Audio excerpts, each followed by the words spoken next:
Hey everyone, I'm here joined by Only Good Games, a really good friend of mine, here to talk about Star Wars: The Phantom Menace. As you guys know, it's going to be the 25th anniversary of this movie. I have so many, we all do, have so many memories surrounding this or revolving around this movie, and we're here to discuss that and just point out the positives and where we were, and different memories that we have regarding this movie. So, what's going on, man? How you doing?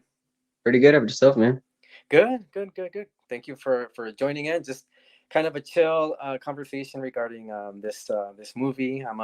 As you know, we've talked off air. I'm a big prequelist, and I've Right. heard different interviews that you've been on, and you've pointed out that you appreciate the prequels. For the good, Oh for the yeah. most part.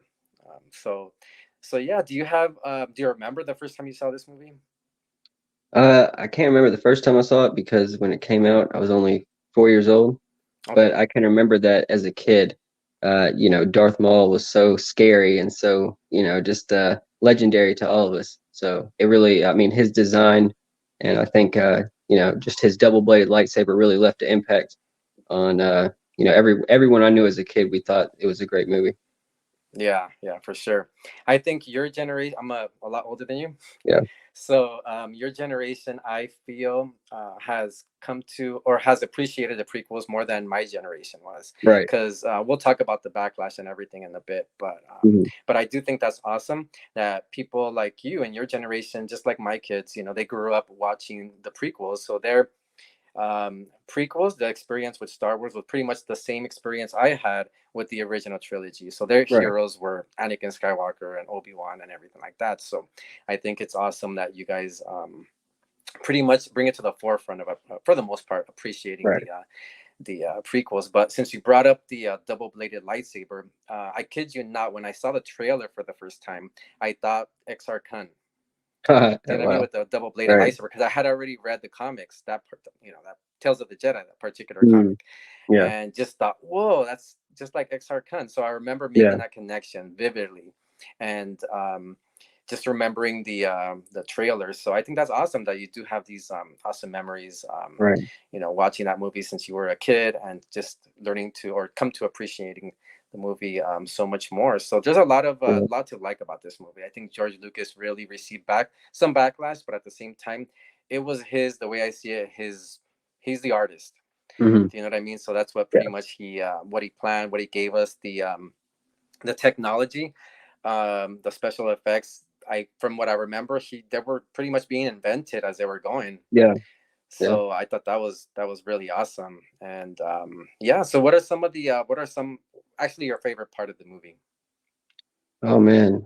Let's see. I just watched it again, like I mentioned off air, just to kind of get a good be able to have it fresh in my mind.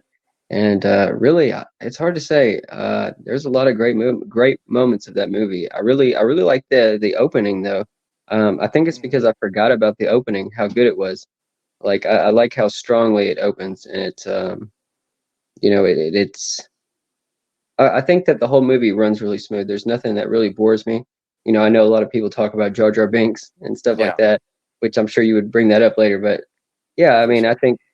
I mean, for the most part, I mean, there's a few like just Jar Jar Binks things that are kind of like unnecessary. But besides that, I think it's great. And I mean, the Jar Jar Binks stuff, I understand it. He was trying to make a kids movie, so I get it. Yeah, for sure. And But my yeah, favorite scene, I guess my favorite scene, to answer your question better, I yeah, don't know, no, that's I love I mean, I love, of course, the fight with, Darth Maul. I think that's a great scene. And I mean, I like the first fight with Maul, when he tries to get him in the desert. oh, and Yeah. Tatooine, yeah, Yeah. I love that. I that love was that. cool. And I don't know, I like it just because he didn't have both of his lightsabers out yet. So it was just cool to see him fight with that single blade that one time, like, just, it was just random. But Yeah, it just kind of built the anticipation to see that double-bladed lightsaber in action, yeah. for But I sure. like So also, I mean, I also like I mean, I like how old school of a movie it is. Like, you can tell it's like an early, like, you know, kind of that era it's in, of that late '90s, early 2000s vibe, and you could tell it had a lot of character to it, especially when he was sitting around. when when Anakin first meets Qui-Gon and he's sitting around with his mom, and I love that Mm. scene so much at a table. I Oh absolutely yeah, love that scene. I think that's such a good scene, and that just shows like that time of movies, how movies were. They were just, I don't know, that meant movies were a lot more special back then. And I think that Episode One truly is such a great movie. But what about you though? exactly. What's your favorite scene? My favorite scene is, I have to say, the fight with Yeah, between all three of them. right, Obi-Wan, Anakin, and I'm sorry, Obi-Wan, Qui-Gon, and Darth Maul. That was right. just the anticipation for that whole scene with Duel of the Fates in the background. I think it's one of the best, one of my favorite. I don't want to say best, but one of my favorite Star Wars moments in all six movies. Right. It was just action packed, and then it interconnected with the Naboo fight outside. Oh yeah, Do you remember that? So I thought yeah, that was yeah. cool, just like what they did in Episode Three with the with Yoda and Palpatine, and then Obi Wan and Anakin. So Right. I like that they interconnected with that, back and forth. I thought that was super cool. But Yeah. yeah, that's pretty much my favorite scene. I do remember, kind of on a personal note, just anticipating this movie so much because as a I think I mentioned to you before, just growing up with the original trilogy, watching it over and over and over again, and then Hmm. getting that announcement that he's gonna be back making these prequels, and it's Right. gonna Right. be Right. about Darth Vader when he's I didn't know he was gonna be a kid, but Yeah. the backstory. So that took years, just years of just waiting and waiting. And I remember the Star Wars Insider. There was a section. I believe it was called from the producer Rick McCallum's update, prequel update, or something like that. Hmm. So I would go straight to that section and just get these Right. little updates. And then with time, as the years went by, they would have behind the scenes pictures, photos, and everything. Hmm. So yeah, and then when it came out, actually before it came out, we saw a trailer. I forgot how long before the movie came out, and it was that famous trailer with the Gungans. We had no idea what they were at the time in Right. the fog. And then the pod race, and just seeing, like I said, Darth Maul with his double-bladed lightsaber, that was just mind-blowing. Right. Right. And Right. we had to wait, and when it came out, it was just crazy. Star Wars was just everywhere, Right. everywhere. So 25 years. Are you going to be seeing it in the theater, or any plans? I might. It just depends. Depends if my theater has it. I mean, if it does, then I probably will try to go see it. Like I said, I just watched it, last night, just in preparation for this, and yeah, I think it was great. It was really fun, and I think a kid today would still like it. Yeah, And for I sure. think No, I agree. and I think the changes of having the Yoda updated is really good too. Oh You yeah, know, for sure, for having his sure. model updated. Exactly, and it was Would still you Frank Oz. What'd you think of back in the day? What'd you think of his original Yoda model? The original trilogy. No, no, from going from the original trilogy to what he looked like in Episode One as the puppet. Gotcha. Gotcha. Yeah, no, I went with it. I liked it. I liked that it was updated. I mean, I had no problem with it. That's all I knew watching Empire Strikes Back, and then seeing it kind of modernized, you can say. And I'm glad that they used Frank Oz, that he came back, at least Right, doing the right, right. voice and doing the puppeteer work and all that. I thought that was awesome. I just went with it. I liked it. I really liked it. And I remember just walking out of that theater, just being happy and satisfied, like, wow, because um, it is a step up, I feel, as far as the lightsaber duels from what we got with Luke and Vader, Oh yeah, yeah, and then seeing them in action, and then seeing them in the beginning, like you brought up that scene in the opening scene when they were fighting the droids, and just seeing them in action, and yeah. the force speed that you had Exactly. mentioned Yeah, yeah. before, that was Hmm. cool. So Yeah, yeah, my jaw just dropped, and just being excited right away. Just I thought the opening scene really worked well. yeah. I think that going back to like Force Speed, not gonna lie, like looking at it now from Hmm. like I've watching it so many times, and being a fan of the EU and knowing stuff, it just kills me every time watching that final fight and just thinking, why didn't Obi-Wan use force speed to go through the doorway? Like, you know That's what I mean? right. But Yeah, like, so, oh man, but no, I that's love funny. force speed though. I think force speed, Luke used force speed in the EU a few times, and it's like really random moments. But when he does, I really like it though, because it's like it's such a good callback. Because like force speed is like never utilized. That I mean, from what I can remember, it's like barely ever used. Yeah, exactly. No, that was a cool scene. Just seeing that force speed, I agree with you. Right. And it was just something unexpected Yeah. and something that Super just popped unexpected. up. Yeah, Exactly. super unexpected. Yeah, for sure. And another highlight about this movie, I feel, is the soundtrack. And I know we're kind of Oh yeah. I'm Yeah. bouncing back and forth because there's so much to enjoy about this movie, but just It's a great soundtrack. oh yeah, yeah, exactly. That Duel of the Fates, I think, till this day is one of the a fan favorite for sure, and Oh something yeah. that yeah that I really really enjoyed. And one thing I wanted to bring up was like I said, it was 14 years of anticipation, waiting for this movie.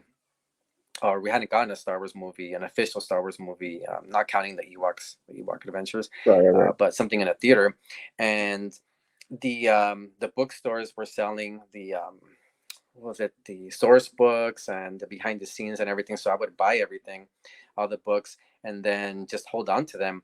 And I remember, and this is just being honest. I got the trade paperback of the comic. I don't know why they sold it before the movie came out, but I remember I bought it, and then I remember just sitting at home and I opened it before watching the movie. Oh I yeah. opened the comic, and then idiot me, I So you scrolled spoil through it. yourself. I spoiled the Qui Gon death. Really? Yeah, Oh wow. and yeah, exactly, and the Darth Maul death, and then that kind of I don't want to say killed it for me, but I was that was my fault. I got mad at Oh man. myself for doing that, I never knew and that. I never knew that. yeah, it just kind of ruined it for me. And plus, not only that, but the soundtrack was released before Oh on really? Was it? CD, and then I remember also reading. I think one of the songs is called Qui Gon's Funeral or something like that. Mm-hmm. Do you Yeah. know what I mean? So Yeah. I still enjoyed it, but yeah, I just couldn't wait. I just opened it and thought, okay, for episode 2, I'm not gonna do that again. Yeah. Yeah. That's crazy, man. That's definitely crazy. I can't imagine how that affected your perception of the movie. Hopefully you still, sounds like you still enjoyed it though. Yeah, Yeah. for sure. Like I said, the movie didn't disappoint for me. I enjoyed it just from beginning to end. I thought it was just a Right. fun ride. I just love seeing the Jedi do their thing. Yeah. I didn't mind the politics and as far as the criticisms, I was surprised that it actually received so much at the time. At the Yeah. time, there was some backlash, and the internet wasn't as big as it wasn't. Social media, in other words, wasn't Mm. really a thing back then as big as it is now. But yeah, I do. It was just something that you would hear in comic book shops or bookstores or whatever. People just chatting about the new Star Wars, and some people Right. liked it, other people didn't, and that's fine. But yeah, I really really loved it. That's why I wanted to um, come out here pretty much and just talk about the 25th anniversary, and I can't believe it's been that long. I was Right. at that time I don't know, I was 20 in my early 20s. Yeah, early 20s. So I had just had a kid. And I've told you before in the past, Right. Right. Right. about my sons. Yeah. So yeah, it was a nice experience. Just seeing it was a really cool time because, like I said, Star Wars is pretty much everywhere, everywhere. Did Right. you ever collect any of the memorabilia now from episode 1? Not really. I mean, as a kid, I probably had a lot of this stuff, but yeah, I never, as an adult really did. But yeah, back in those days, I mean, yeah, the toys were really cool. And, as a kid, I remember definitely, I just talked about this on another video recently about how, after episode 2 had come out, I remember being in the stores and seeing, the plastic Count Dooku lightsabers Oh and yeah, stuff. So, and, all the different toys. And, yeah, I love that, man. Back in the day, it was just a lot different. for But sure, yeah, I for mean, sure. I'm I don't know. It's just I don't know. Maybe some kids today they'll see the movie, here when in a few days when it's in theaters, and maybe they'll get the same kind of experience that we did, back in the day, you know. Yeah, yeah, exactly. No, I think so. I think they will. It's just a fun movie. And regarding the collecting part aspect of episode 1, it goes back with the memories. Just one thing I wanted to mention as well was Toys R Us for all Yeah. 3 prequels. They had this thing called Midnight Madness. So it Oh wow. happened before the movies came out. So at midnight they had that one day. They opened the store at midnight for about 2 hours, or I forgot how long, and they had this huge display, episode 1, and then episode 2, and so on to the third one. And yeah, it was just like Black Friday. Like they opened the Really? doors. We were out there waiting for hours and hours. Huge line, and it's cool because, as you know, as a fan, you meet people and you just start talking Star Wars. Right, So right, we right. met a lot of people in line, and then once those doors open, everybody just rushed, and it was chaos, and people were trying to grab as many figures as they could in their carts. I remember, Right. honestly, there was these two guys I'll never forget, two guys fighting over an um, Obi-Wan figure. Two adult grown-ass men That's were funny. fighting. That's They're so like, "Hey, funny. give me your Obi-Wan." The other guy's like, "No, it's my Obi-Wan." He's like, "No, give me your Obi-Wan, right?" And also they started arguing. It's hilarious, dude. It was just chaos. Yeah. Just crazy times for sure. But yeah, these memories So, just, yeah. did you have any merchandise yourself? Yeah. Now I'm sure you probably have some, but Yeah, I had, not now, not anymore, but right. um yeah, I remember just getting most of as much as I could. I remember one of my favorites from episode 1, and we'll talk about that in a second, is the talking about the vehicles. My favorite ship was the Sith Infiltrator. So the Darth Maul's ship, so I ended up Yeah. buying that. I just thought that ship was just so, it's sort of like a TIE, Darth Vader's TIE fighter, but with you know, oh man, I thought that ship was Yeah. awesome. Loved it. So when I actually ended up buying the toy, it was freaking cool. I loved it. And I remember not opening it for a long time, but Right. I ended up opening it, and it's meant to be opened. I feel. Right. Right. Right. Definitely for sure. Especially Yeah. back then. Yeah, for sure. So I remember the figure to get was the Darth Maul one, obviously, and then they had these displays of action figures, and I had a Darth Maul where you can move the lightsaber by Oh. clicking a button. That was Oh pretty yeah. cool. Yeah. That's actually one thing I still have. I thought I actually have them behind me, but I had actually just recently moved them. But I don't know if you remember. It might be exactly what you're talking about, but they're little banks, but they're Darth Maul, Qui-Gon, and Obi-Wan, and they'll fight each other. They'll fight Oh, Darth really? Maul. Yeah, and it's Oh, big. man. And they're really nice though. They're really nice. I still have them somewhere. But yeah, I had that from as a kid. That's actually one. I forgot I had that. I forgot I had that. But yeah, I mean those are super cool, man. Like there's also a Darth Vader one too. It's like a bank as well, and you click it, and his lightsaber light up, and he'll swing it No around. And way.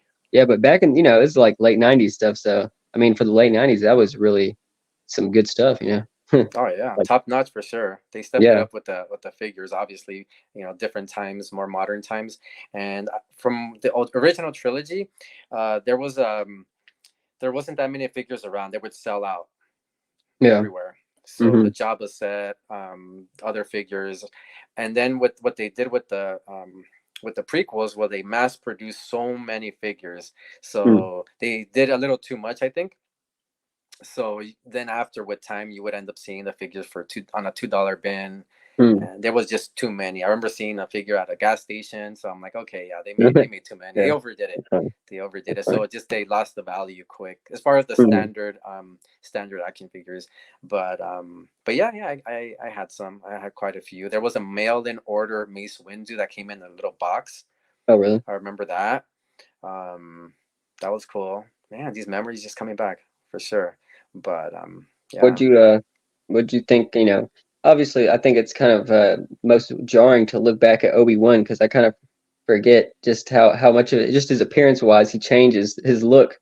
Mhm. From episode one to episode two and three. I mean, I think it's also interesting too. Going back to that beginning scene is like since that's episode one, I think it's interesting to see that Padawan and Master relationship that Mhm. they have at the beginning of the movie, and that's you don't really like see that because in the original trilogy, they're the Jedi are gone, and Luke's learning from a Force ghost a little bit, and then he's learning from Yoda a little bit, and it's just nice to actually see the Jedi in their prime actually defending and serving the galaxy and seeing that Master and just Padawan relationship there. I like that because I feel like back in the day that had to have been really cool just to see for after waiting so long for people like yourself from the original Yeah, for so sure. It was awesome just seeing, like, yeah, exactly, the master and apprentice aspect of it. Something we've never seen before.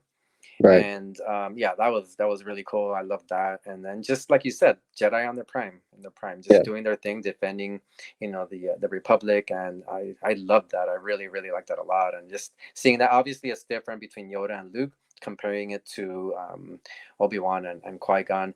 It was just, I feel to me, and I say this respectfully, I think it was a step up. Um, with everything. But I mean, I love all six. I wouldn't say equally, but I do love all six. Mhm. But yeah, I just growing up with the original trilogy is kind of surprising that I do go back to the prequels a little bit more as an adult at this age, Right. for sure. So I really, yeah, it's kind of surprising, but I enjoy them. And yeah, so what did you think about the Jake Lloyd, speaking as far as the actor, and Mhm. them or George Lucas choosing to go back with Anakin being a kid instead of a teen or instead of a Jedi already? I think Jake Lloyd, he did great. I honestly, I was just talking to a friend about this last night because I just rewatched the movie again, like I said, just before this, and I think Anakin's age is fine, but I think the only kind of weird aspect is Padme's age, Mm, you know, which obviously, it works out in the next movie. It kind of obviously it gets fixed there, but like that first movie, just I don't know, I don't know how they could have fixed that, but I think the age difference there is a little bit unusual. But yeah, besides that, I think he did a great job. I don't see how anybody could give him backlash for that because I didn't see one thing wrong with his performance the whole time. Seriously, I didn't see one thing wrong. I mean, if I was a kid actor, I would hope that I could have done as well as he did, on that movie. yeah, for So sure. I yeah, agree with you. I think he was great. I mean, and like he was already in Jingle All the Way, if you remember that Oh, movie. that's right, with Schwarzenegger. Yeah, and he was in, I mean, a few other, I think, child kind of movies like that, and he was a child star back then. I mean, he was, so I don't see how anybody could give him backlash because he was, one of the best child actors ever. And yeah, I love all the movies he's in. It's a classic if he's in it, honestly. That's true. No, you're Yeah, right. He's came out in quite a few things. I think this was pretty much one of his last roles. I didn't really really. follow up on his career or anything like that, but as far as I know, he stopped acting. But then again, I could be wrong. I'm not too Yeah, sure. But before this, I looked up something to try to see if there was any recent interviews, but I think he stays pretty much off the map. yeah. Oh, one thing I wanted to mention was in one of the celebrations. I met him. Me and Oh, my, you know really? how they do the signings, the meet and greets. Yeah. So my oldest son, the one that grew up with the prequels, both of them did, but um, the oldest, he was around a little bit more. Saw episode 2 and 3 in theaters. So we went to a celebration. It was in L.A. Convention Center, if I'm not mistaken, instead of Anaheim. And yeah, we met Tamora Morrison. We met Carrie Fisher. I have a picture Wow, with her, and that's we amazing. met. Yeah, we met Jake Lloyd.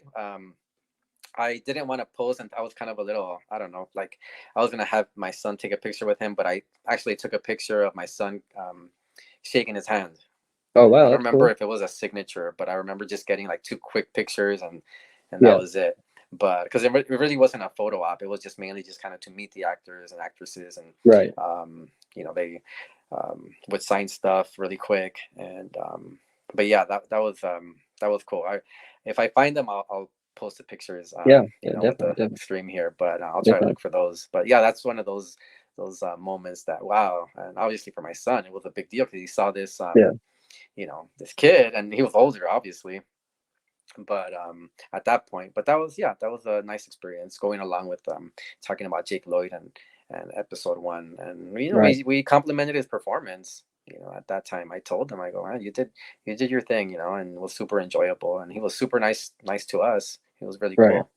That's super cool, man. I never knew you met him. That's really cool. I mean, I don't think too many people can say they've met him, so that's pretty cool.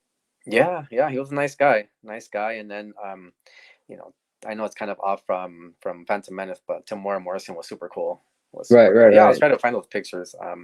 That's so I awesome. did. I did have them. I mean, I was able to save it from the fire. I got my a box of my kids.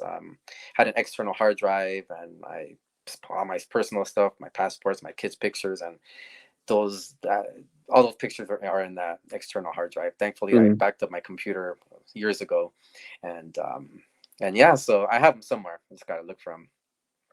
Man, But I definitely would love to see those and meeting Carrie Fisher too. I mean, that's crazy. Seriously, that's really crazy. yeah, I have to go through those pictures again. I want to check them out for sure. But But yeah, what did you, as far as going back to Anakin, did you do you agree with George Lucas as a Star Wars fan that he Mhm. started off Anakin as a kid, or would you have rather seen him as a Jedi already starting from that point? Oh, I like seeing him as a kid. Um, I just I don't know. I think I know we're talking about episode one. I wish in episode three that we had more time to see Anakin fall to the dark side. I think it's too quick in the movies. Obviously in the expanded universe it's better, but in the movies I think it's just kind of rushed. But and going back to episode one though, yeah, I mean I think that's it's great. I mean, like I said, I think obviously the only issue with his age is the Padme age difference there. And obviously in episode two, it doesn't look so bad. He looks a lot older, obviously, Yeah, but yeah, I mean, I think that's the best way.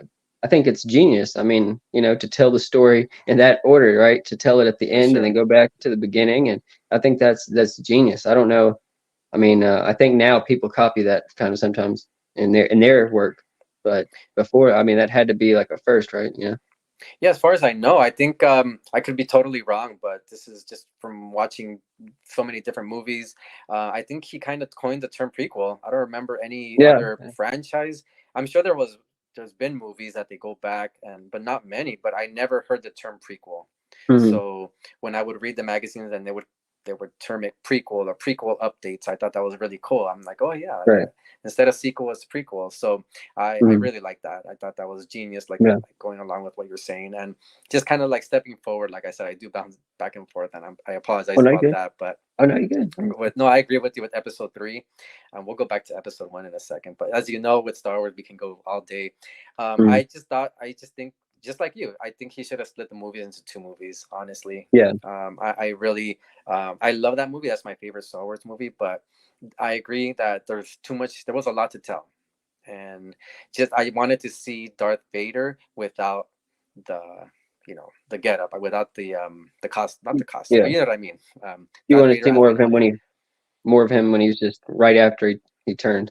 Exactly, Yeah. exactly. Like just seeing Anakin, but now it's just like With the dark side. Darth Uh, Vader, like yeah, just being termed or called Darth Vader before he yeah. fell into the before he fought Obi-Wan. That would have been super Right. cool. And Right.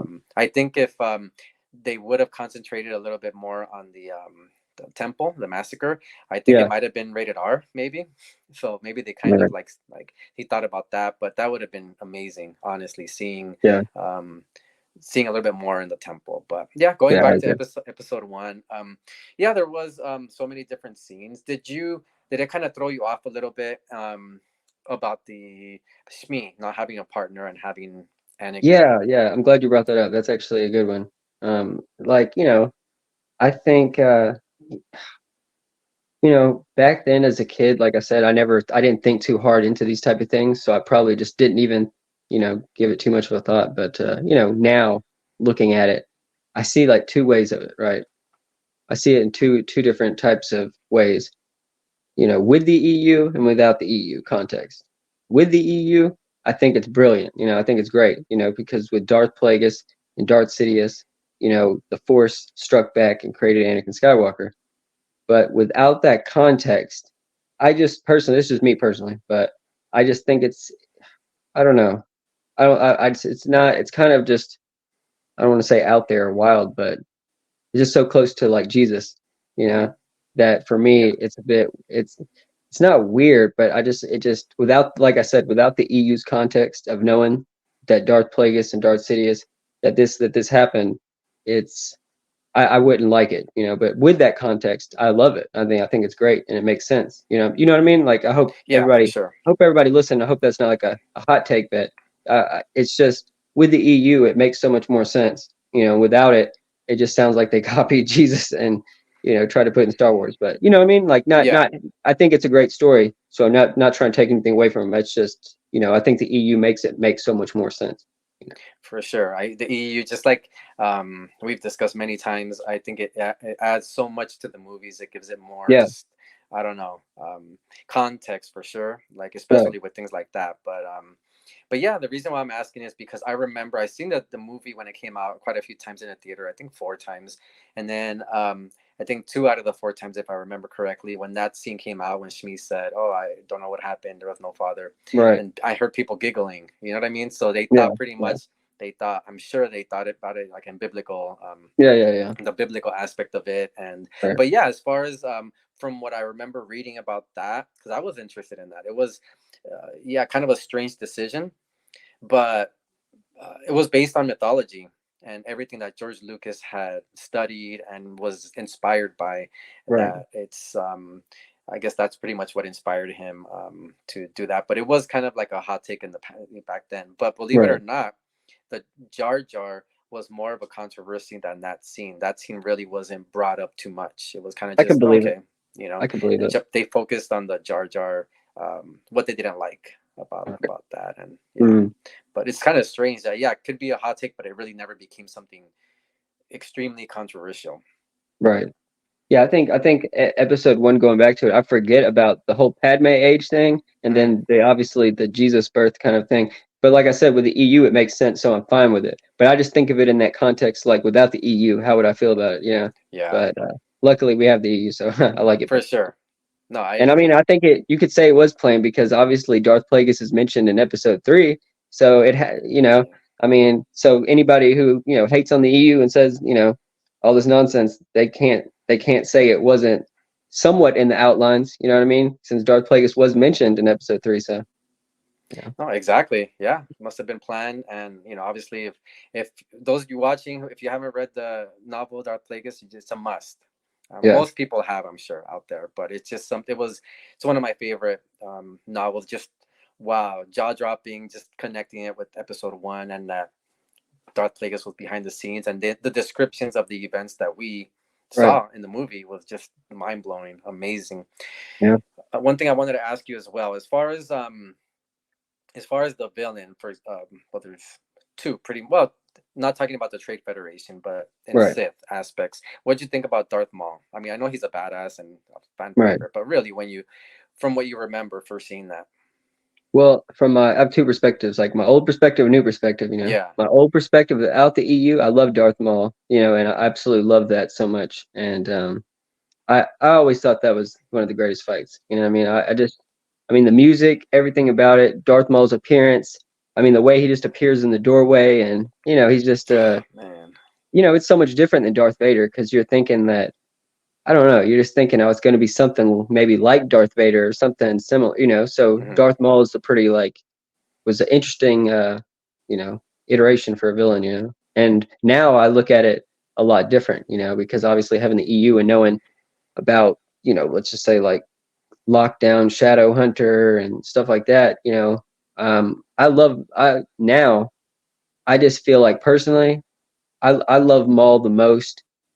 Everything he did before the Phantom Menace to the Phantom Menace, and I'm sure this is go mm, jumping up into something else, no, it's fine.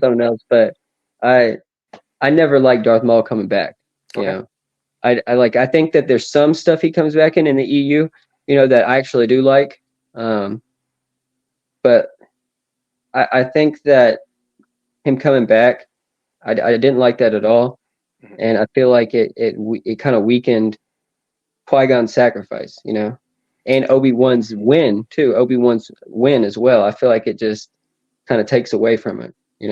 But yeah, I just wanted to mention that because I feel like they changed Darth Maul as a character. Really, I feel like he was a whole different character when he comes back.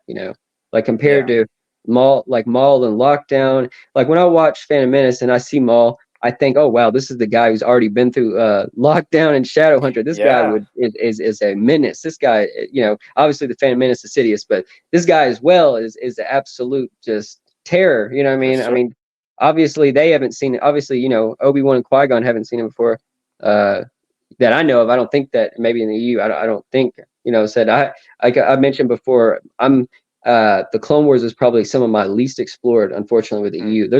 There's some stuff with Darth Maul, like I said, I have read, but there's some. So I'm not for sure if maybe Obi-Wan and Qui-Gon ever like had a trace of Darth Maul anytime before, but I don't think they did. I'm pretty sure that the first time they encountered Maul was he just was in the desert when he fought Qui-Gon. But yeah, I think that yeah, I think that obviously Darth Plagueis 2 adds a lot of great context and a lot. It makes you rewatch the whole movie in a whole new way. And for me, it makes me want to, like, without that book, I can't say that I'd want to rewatch it all the time. Not that it's a bad movie. I love the Mhm. movie, but with that movie, just knowing that Darth Plagueis is, in the window when you first see Darth Maul and Darth Plagueis talking, knowing Right. he's right back there, and then Yeah. knowing that when Darth Maul and Qui-Gon are fighting, that in the book at that time, uh, he's essentially about to kill Plagueis and is killing Plagueis at the same time. So it just Mhm. those scenes, just when you know what's going on all at the same time, and the music and everything, it just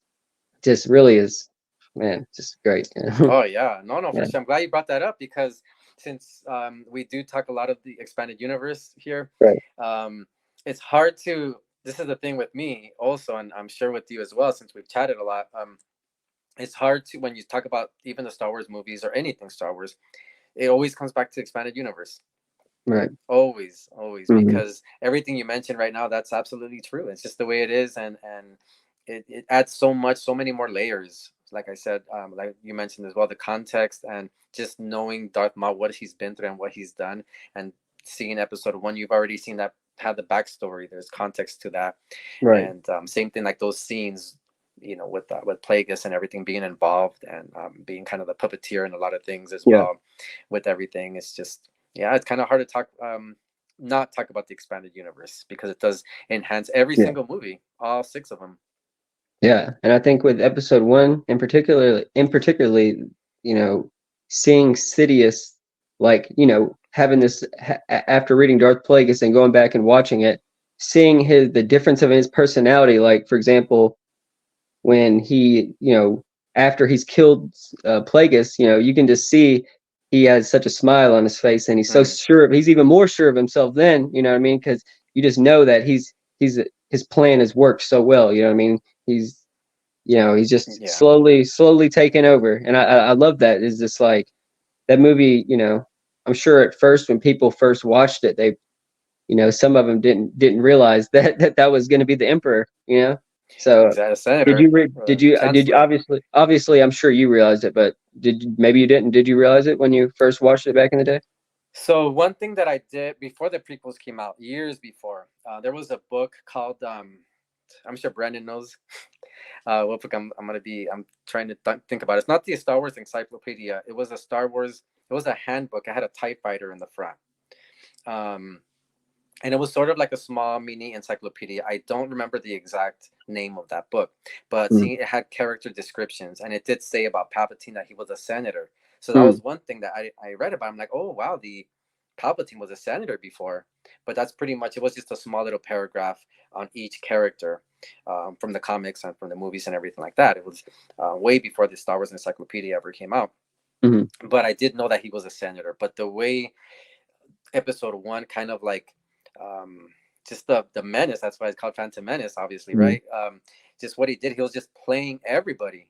That Yeah, guy played everybody, so even because it does apply to episode one, the way he played and what happened to the Trade Federation, the viceroy in episode yeah. three, I kind of felt Hmm. bad for him. Do you know what I mean? Yeah, Like when mm, the yeah, order that Anakin got, slashing him and he's begging for his life, and I'm like, wow, we saw this guy since episode one. yeah, So yeah. yeah, so I didn't know the extent of the character too much because there wasn't really much out there Right, about Palpatine. I just remember reading that paragraph description in that right. book that he was a senator, and I thought that was super interesting because till this day I remember just reading about that and finding it super interesting.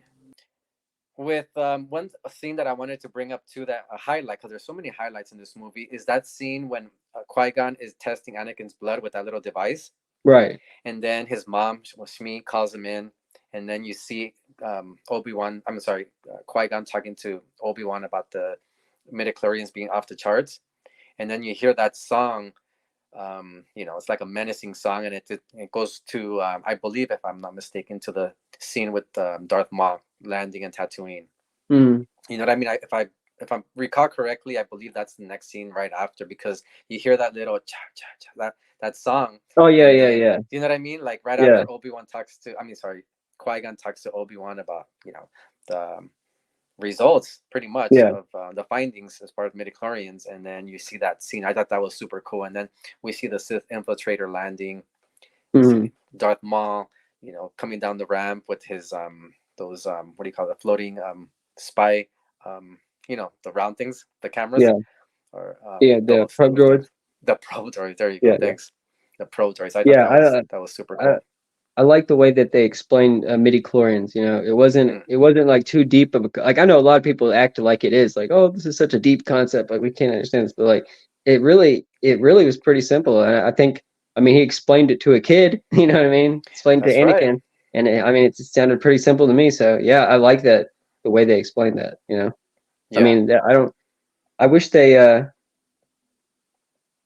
obviously I love the EU, and I would love to have seen anyway what George Lucas would have done. I don't think it would have contradicted the EU, because I 100% think he viewed the EU as canon, like as we've said before. He's always said, the books and comics explain what happens between everything else. So I would have loved to seen, if he had went into more detail of the midichlorians, and I'm sure you've heard of that. A lot of people said that his trilogy of movies was going to be about midichlorians. So Yeah. Yeah, exactly. That would have been cool too. No, I yeah, agree. That would have been awesome. Just seeing his take on it as far as right. exploring it more. One thing about myself, I'm not a really political person. We all Mm, have our points of views about things and everything, right, but despite that I'm not really into watching anything political, or talking about any politics or whatever. The right. movie's pretty has a lot of politics in there, Yeah. and on a personal note, it didn't bother me at all. I Mm, just went with it and enjoyed it. I enjoyed seeing that aspect of the politics involved and everything like that. And right. as the movies progress, there's more and more politics in it. Mm, But I'm glad he brought it in. I'm glad he brought, because that's right. the republic's important. Hmm. Obviously, it's made up of politics, so it's something that I'm glad that he elaborated on that. So that's one Yeah. thing that really didn't bother me at all. Yeah. I think as a kid, I probably, it's hard to say. Obviously, I think everybody had that kind of, everybody knew that the prequels were a lot more political, kind of. Hmm. But yeah, I think now as an adult going back and watching it, I'm not political either. I try to ignore all that, but I I do. I think it all works well now. And with the EU, it works even better.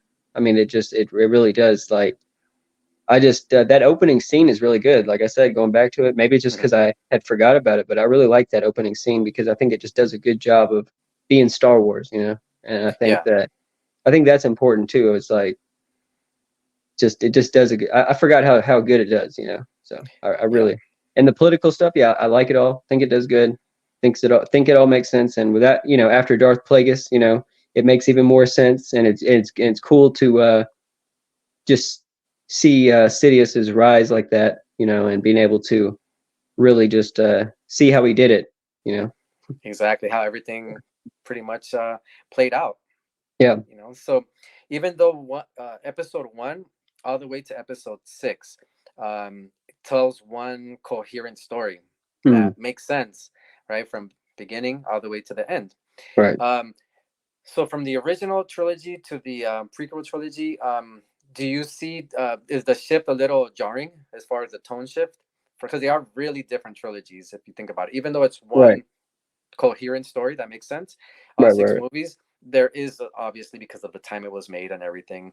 Right. um did they throw you off a little bit as a kid? Um, well, honestly, my favorite, I love the original trilogy the most, but I still Hmm. love the prequels. I absolutely love the prequels, and I think for me, like, part of the reason why I love the original trilogy the most is because I love that rustic feel it has, and I love how Hmm. everything looks old and kind of, Yeah, but the prequels, everything is nice, everything's smooth, everything's looks nice, which it makes sense because that's when the Jedi was at their prime, and then they were destroyed and taken down. So it makes sense that stuff would kind of look old and kind of, but so it makes sense. But yeah, I think if you're watching them and you are thinking that they're going to be the same, kind of like the same look and the same feel, then I think it can be jarring. So hmm, that was always kind of jarring to me, honestly. Just as a kid, I guess I was probably expecting closer to the original trilogy of how it would all look. But I mean, it's great. I mean, it makes more sense. I mean, like I said,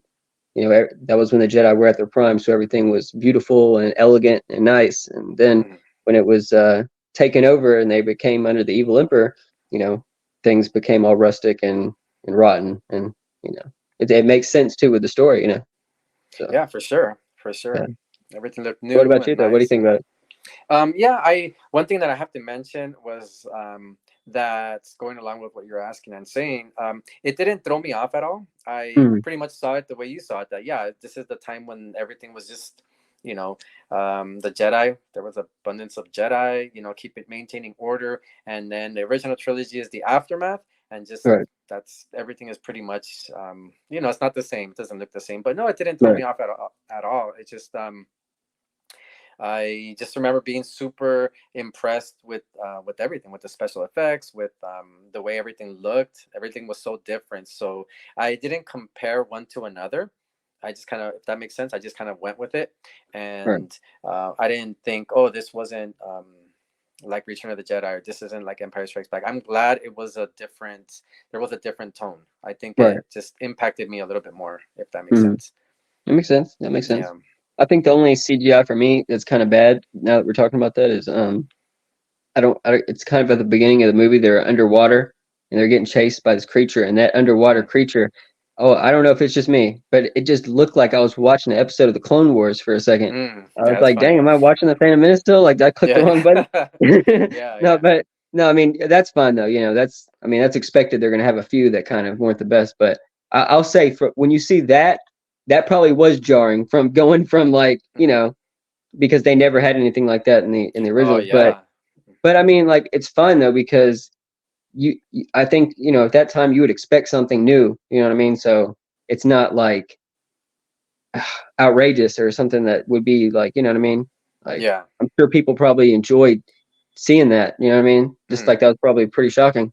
You know, Yeah, looking yeah, it was now, so it's probably different. different, but yeah, Yeah, yeah. And it was just something really, really different. Those creatures and everything, nothing like we've ever seen.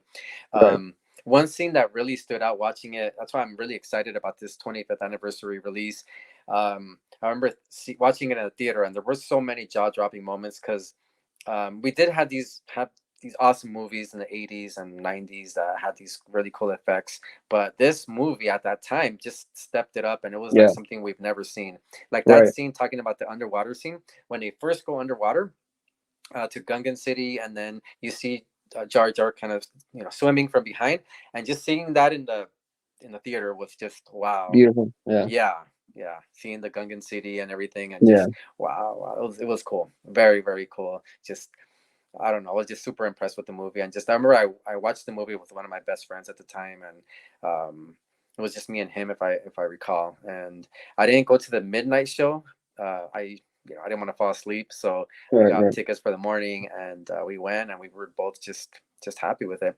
One other aspect I want to discuss is Qui-Gon, Liam Neeson. I think he's a phenomenal right, actor, amazing right, legend. He's pretty much a legend. He's done it all. yeah, And I really like the mentor aspect of right, Obi-Wan, and I liked how that they brought him in. He was a different character. He was a Jedi, um, and Jedi Master, and the fact that they brought Obi-Wan back, that he was his Padawan. I thought that was super amazing, and hmm, how he's the one who kind of like rooted for Anakin to come train and everything. I right, really enjoyed that part of the story as well. Qui-Gon's character specifically, obviously, he's right, fleshed out a lot more in the EU in the books, but yeah, I really enjoyed his character in the movie. What about you? yeah, yeah. I mean, I think it's what he had to die, but I think it's sad we only get in the movies, in the movie aspect, of course, we only get that little bit of him because he was so good. But I Yeah, mean, he served his purpose, and when he did what he was supposed to as a character, and his death, it was it made sense with the plot. It made you care more, and it just I guess it had to happen. Because yeah, I mean, Qui-Gon probably would have been, Obi-Wan was like a father kind of in a way to Anakin, but he's also more like a friend too. So, yeah. I think maybe Qui-Gon could have, you know, put his foot somewhere and maybe could have kind of fixed his attitude a few times. But yeah. Exactly. No, yeah, I see that. Was there any disappointing aspects of the movie, either as a kid or as an adult, Mhm. when you watched it? Something that you wish would have been fleshed out a little bit more, or would have, I don't know, something you would have wanted to change as far as the story?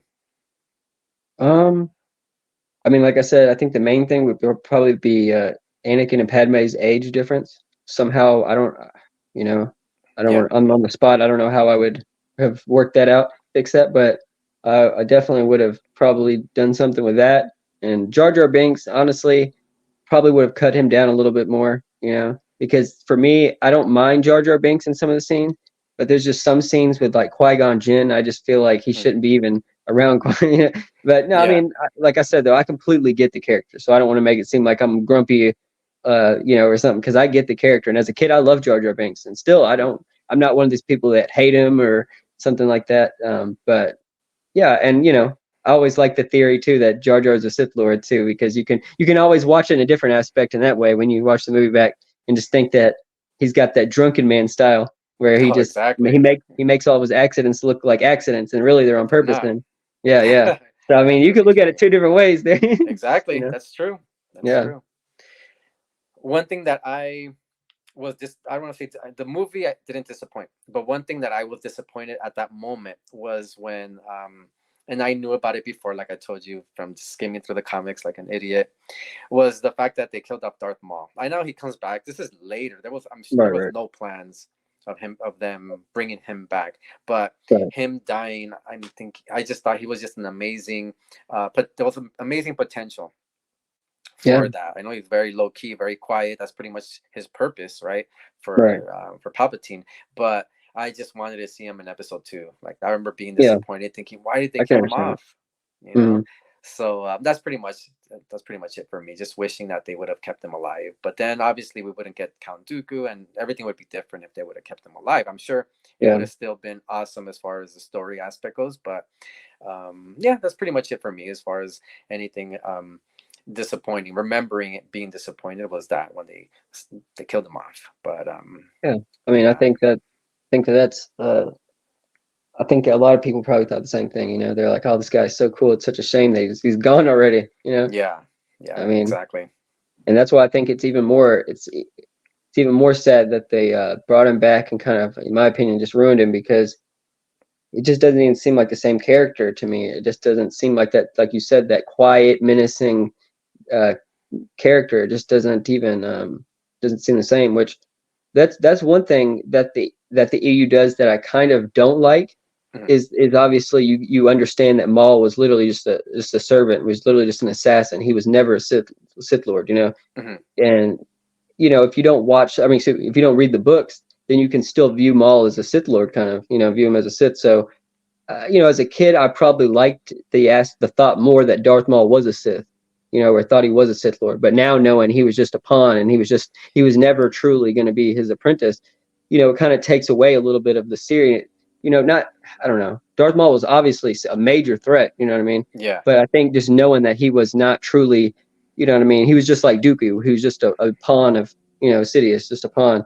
Kind of takes away from the of what I used to think of him, kind of, as a kid. yeah, But knowing how he was trained from birth by Sidious, and how he was manipulated to be this evil creature, and how even Plagueis had respect for him, and just he was a great character, and he was a great warrior, and that's why it just him coming back even more doesn't make sense, because he's just not even the same character at all from the books. And that's why I think that's one thing with the EU. I think just watch, reading the EU and then seeing him fight Qui-Gon, I think it just shows that Maul was such a great duelist, and he was trained well.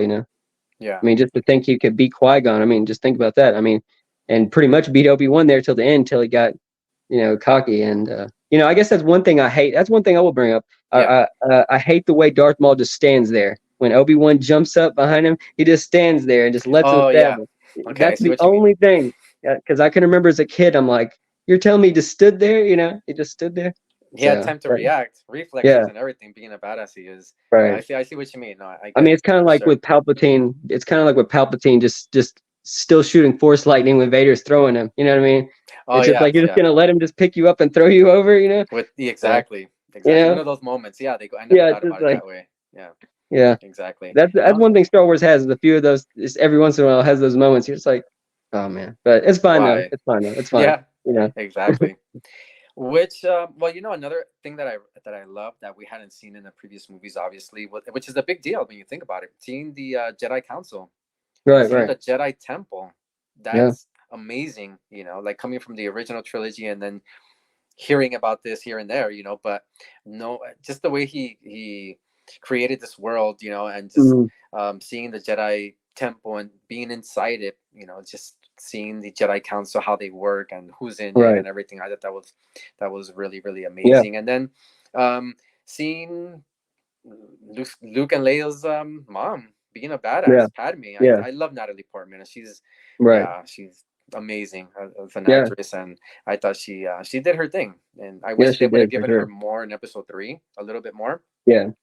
But in episode one, yeah, she was a badass, just leading the soldiers and the Naboo soldiers, and just getting in there, and yeah, I love Right. that as well. So yeah, so Yeah. much I to think like that. about it. Yeah. Yeah, they did good with that. I think she. You know, I don't know if anybody else could have done it as good as she did. Yeah.